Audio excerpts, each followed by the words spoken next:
जमीन से 21,778 फीट ऊपर हिमालय के बीच रहस्यों का गढ़ है भगवान शिव का निवास स्थान कैलाश पर्वत, जहां भगवान शिव अपने परिवार के साथ निवास करते हैं। माउंट कैलाश या कैलासा, जिसका संस्कृत में मतलब है क्रिस्टल, ये कोई साधारण पर्वत नहीं है। शिव पुराण, स्कंद पुराण, मत्स्य पुराण आदि में कैलाश खंड नाम से एक अलग ही अध्याय है, जिसमें कैलाश पर्वत की महिमा के बारे में विस्तार से बताया गया है। कैलाश पर्वत एकमात्र ऐसा स्थान है जहां आजकल के आधुनिक यंत्र और विश्व भर के वैज्ञानिक भी उलझन में पड़ जाते हैं। पौराणिक मान्यताएं कहती हैं कि कैलाश पर्वत के पास प्राचीन धन कुबेर की नगरी है। हालांकि इसकी एग्जैक्ट लोकेशन के बारे में पता नहीं लगाया जा सका है। धार्मिक दृष्टिकोण से अगर बात करें तो कैलाश पर्वत दुनिया के 4 मुख्य धर्म हिंदू, जैन, बुद्ध और सिख का केंद्र है। विष्णु पुराण के मुताबिक ये पर्वत गोल्ड, रूबी, लापिस लासोली को मिलाकर बना है और ये माना जाता है कि पूरी सृष्टि इस पर्वत से ही संचालित होती है। इस पर्वत की आकृति एक पिरामिड की तरह है और वैज्ञानिक इसे धरती का केंद्र मानते हैं।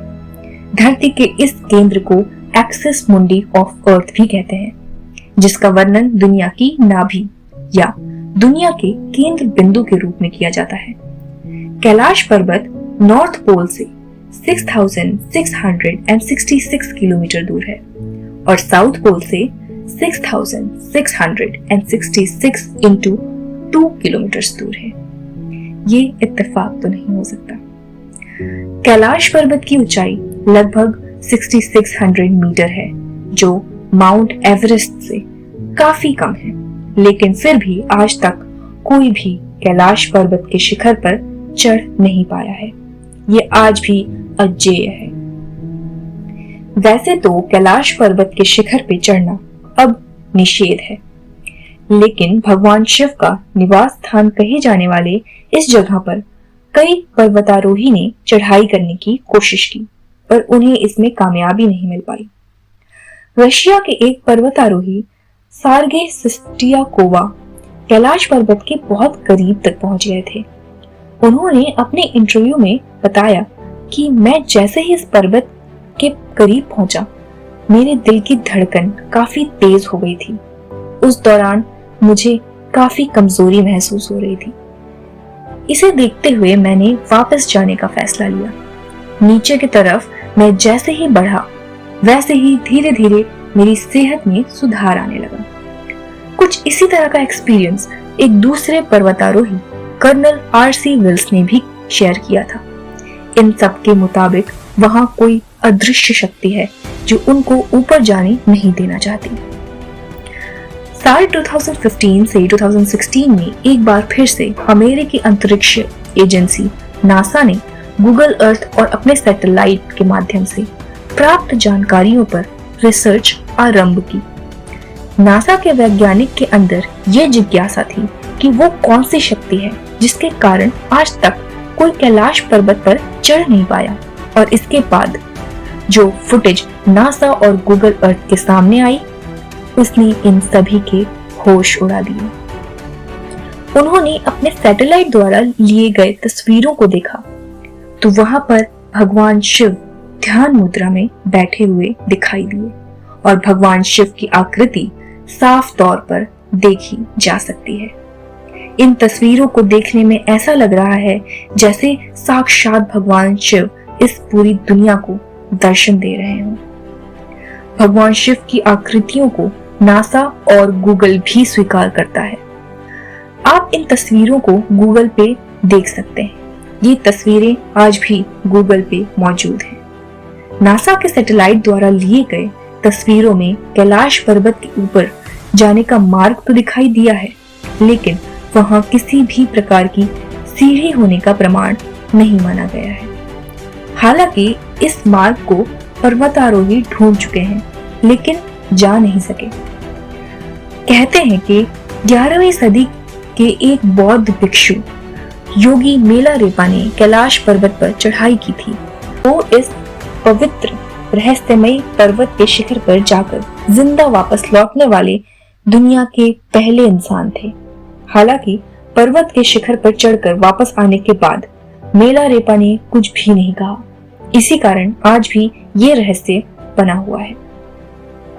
आपको बता दें कि कैलाश पर्वत के ऊपर 4 प्रकार की लाइट चमकती है। कई लोगों ने इस लाइट को चमकते हुए देखने का दावा भी किया है। वैज्ञानिकों का मानना है कि इसे पर्वत के चुंबकीय बल के कारण होता है।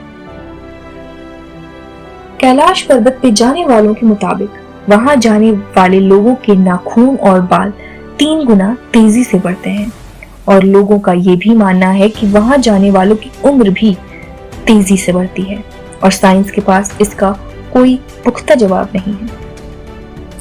आपने मानसरोवर झील के बारे में तो सुना होगा, जो कैलाश पर्वत के पास है। ये समुद्र तल से 4556 मीटर की ऊंचाई पर स्थित है। ये शुद्ध पानी की सबसे बड़ी झील है। मानसरोवर झील के पास एक और झील है जिसका नाम है राक्षस ताल। ये जो राक्षस ताल है, ये दुनिया के सबसे ऊंचाई पर स्थित खारे पानी की सबसे बड़ी झील है। उसको पिया नहीं जा सकता और ना ही उसके आसपास कोई हरियाली है। उसके पास कोई फूल पत्ती कुछ नहीं होती और राक्षस ताल में लगातार लहरें आती रहती हैं।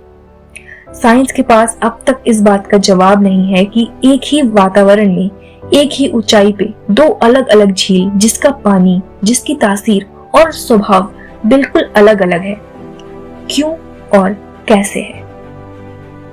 कहा जाता है कि कैलाश पर्वत या मानसरोवर झील के नजदीक जाने पर लोगों को निरंतर एक आवाज सुनाई पड़ती है।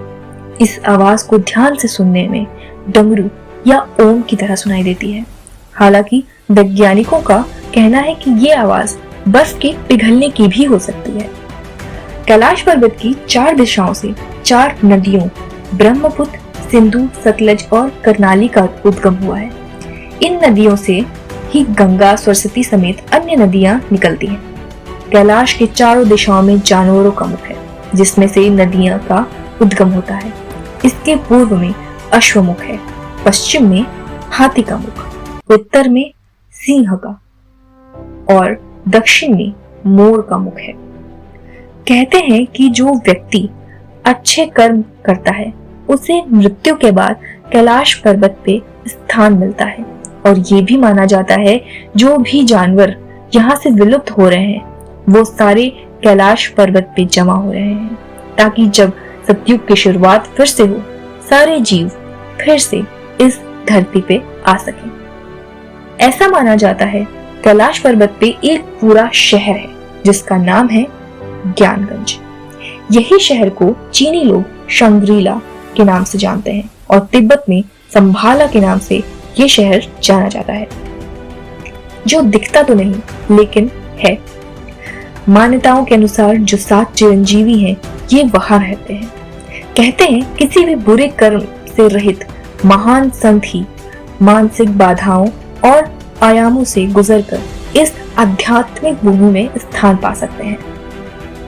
बौद्ध लोगों का मानना है कि संभाला यानी कि ज्ञानगंज दुनिया की गुप्त आध्यात्मिक शिक्षाओं की रक्षा करती है। बौद्ध भी मानते हैं कि ज्ञानगंज मृत्यु के नियमों के उल्लंघन करता है। इस अमर भूमि में किसी की मृत्यु नहीं होती और चेतना हमेशा जीवित रहती है।